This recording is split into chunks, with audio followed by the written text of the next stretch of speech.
Hello, this is Cathy Cassidy and I'm here to read you another chapter of SUNDAE Girl. And today it's chapter 19 and the picture at the top of the page is of musical notes. So let's find out what the story has in store today.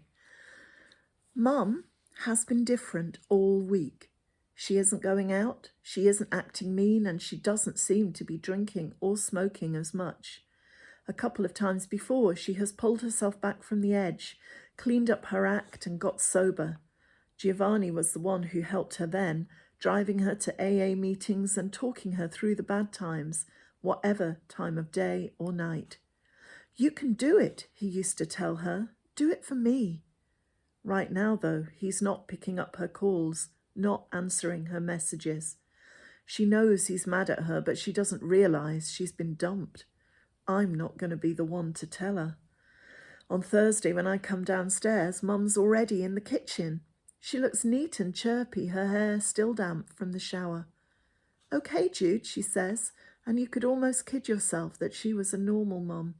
She sets 2 plates of scrambled eggs down on the table and pours out orange juice. "What's the occasion?" I ask. "No occasion," she says. "Do I need an excuse to have breakfast with my lovely daughter?" "Suppose not," I grin. "Thanks, Mum." I scoop up a forkful of buttery eggs and take a bite of toast. I could get used to this. "I'm not a bad cook when I try," Mum admits. "Maybe I should open a cafe or write cookery books. Not the fancy kind, just good basic recipes for good ordinary families." "Great," I nod, although I'm pretty sure that what Mum knows about good ordinary families would fit on the back of a postage stamp. "Go for it, Mum. You're looking much better, happier, not so, well, you know." Mum frowns and sips her orange juice. "I'm going to get healthy," she tells me.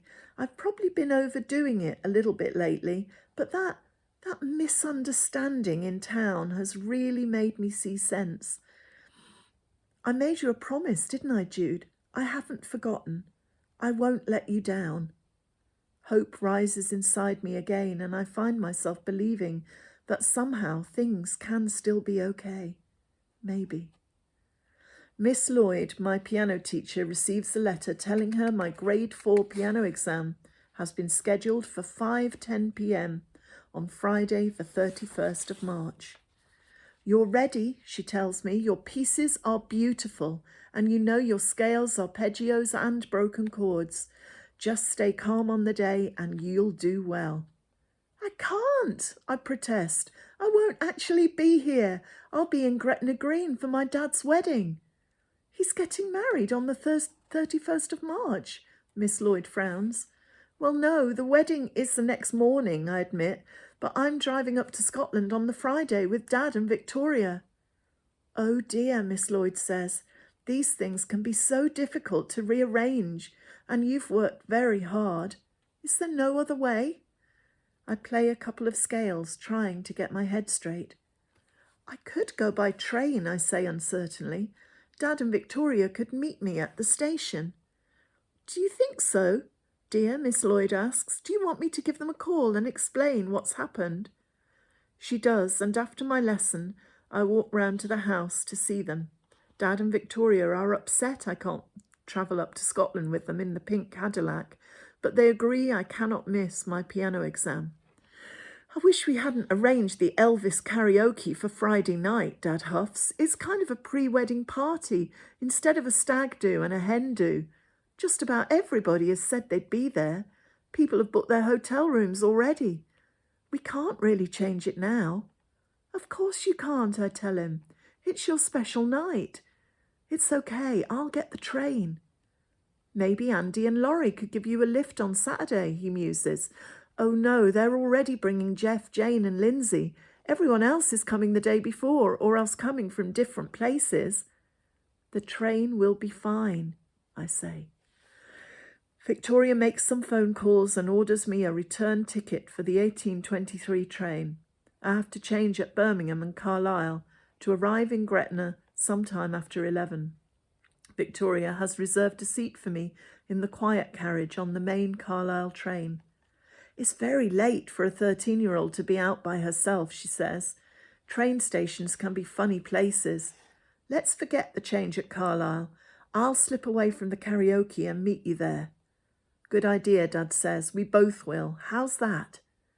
I don't want to drag Dad and Victoria away from their party, but being met at Carlisle sounds way better than wandering around a strange railway station at night trying to find my connecting train. Thank you, I grin. That would be brilliant. So that's the one change, that's only one change that you have to manage, Victoria says. The trouble is Birmingham is such a big, busy station. I wonder. I'll give your granddad a quick ring, Dad says.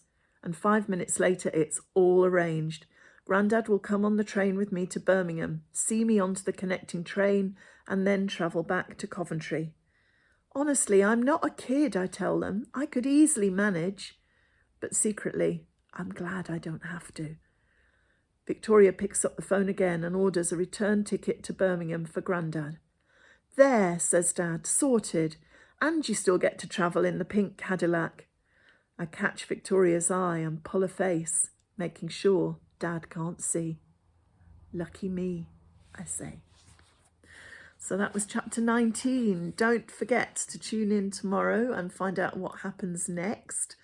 And until then, just keep yourself safe, keep yourself smiling, and just take care. I will see you soon.